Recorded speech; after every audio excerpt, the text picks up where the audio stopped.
is Isa of Delaherns. Today I want to show you a review about the Samsung Galaxy Note 10.1. This is a phablet or phone tablet na pwedeng lagyan ng SIM card. This is really a big one kasi itong palang kanyang screen, this is 9 inches.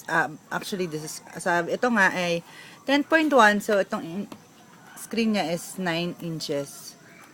Let's try.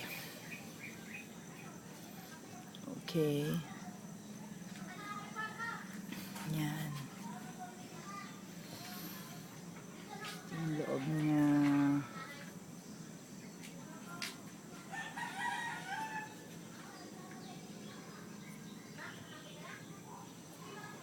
Tingnan natin yung settings, yung about ng phone, about the tablet, about tablet. Yan, ito po, this is Android version 4.2.2.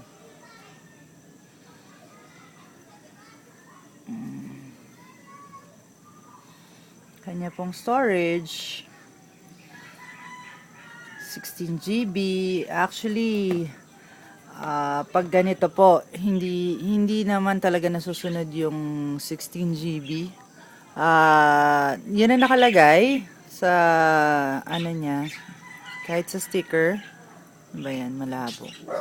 Yan. 16 GB, pero ito ay talaga mga 8 GB lang po. Ganon po pagka mga copy. Yung nakalagay dyan na total space, minsan hindi yun talaga yung nagagamit na storage. Okay.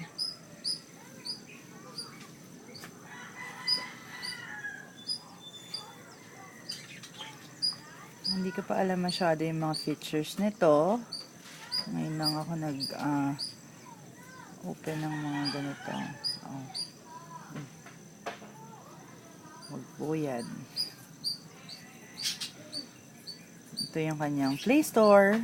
Yan, kung gusto nyo mag-download, kahit anong gusto nyo i-download, ito po, maglalagay lang kayo ng Google account.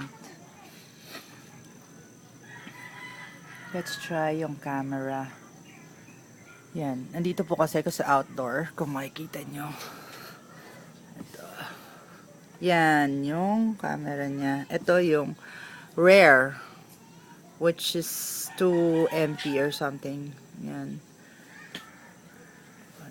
Ito naman po yung front. Yan. Hi guys. Yan po yung front. Ano ba ang maganda dito? Maganda dito kasi malaki siya talaga. As you can see, kung makikita niyo naman po na hawak ko, malaki siya talaga. Unlike yung ordinary tablet na 7 inches, tapos yung screen niya mga 5 inches lang. Ito 9 inches yung screen, malaki. Meron pala tong gana. Let's try. Ayun, gumagana pala to. Meron ka dito may kitang back, ito setting, tapos parang home. Maganda. So far, ito yung pinakamagandang tablet na nahahawakan ko kasi nakalimutan ko siyang naka-open yesterday. So, mga 24 hours siya naka-open, standby mode. Yung battery niya hindi nabawasan kahit konti. Well, syempre, iba naman yung pagkagagamitin. Yun lang ang hindi maganda kahit anong tablet, no? Pagka gagamit kayo ng kahit na anong tablet, mas mabilis yung battery niya. Since built-in ito, wala tayong magagawa, hindi natin siya mapapapalitan.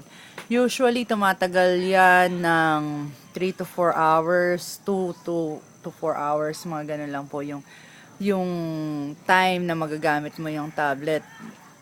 Tapos, kailangan mo naman siya uli in charge. This is from Korea. Ayan, as you can see. Tapos, ito pala, kaya ko pala to video para na rin doon sa umorder. Kasi baka mahirapan kayo sa paghanap. Dito po nilalagay yung SIM at saka memory card. Nung una rin, Hindi ko pa alam. Yan. Tatanggalin niyo po ito. Yan. Tapos, dito. Ayan. Yan po yung SIM slot niya. At dito naman yung micro SD slot niya. Ayan yung camera. Yan. Kasi nung una, inikot-ikot ko siya. Hinanap-hanap ko. Hindi ko makita. Yung pala yun. Nandoon. So, balik na po natin ito. Yan. Pag gusto niyo manood ng TV or something, o makinig ng radio, meron po siyang antena. Tapos, ito po yung kanyang stylus. Sandali, patayin natin. Baka kung ano mapindot. Yan na nga, kung ano na nga. Okay. Here's the stylus. Tabak. The side pala.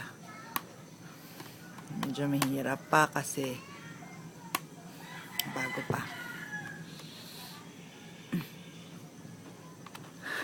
Oh my God. Sisira yung kuko ko. Ayun. Thanks. At last. Yan. Here's the stylus. Ito po. You can use this also for if you want to browse something right here. Yan. Para po mas madali. Yan. Let's try. Ito, may TV siya. Player, Opera Mini. Too bad I don't have an internet. 09. Wait. Here's my number. 09 3 ay 5 8 4 5 9 4 9 7. Call. Since wala pa po itong SIM card, di po natin siya magagamit. Ayan, meron siyang calendar. Ang camera nakita niya na Opera Mini, pag magbabrowse, sounds record. Hello, hello, hello, hello, hello, hello, hello, hello. Pause. Play. I stop, sorry. Play. Where's the speaker? Saan yung speaker? Anak ka, natatawa ka sa akin. Ito, at the back. So, let's try it again. Oh my God. Pindot ka ba yung play? No. So, narinig niyo po. Discard na natin yan. Anyway, ano pa ba? Masyado na mahaba yung video. Baka mahirapan ako mag-upload dahil sa hina ng internet. I'll get back to you later, guys. Thank you. Bye.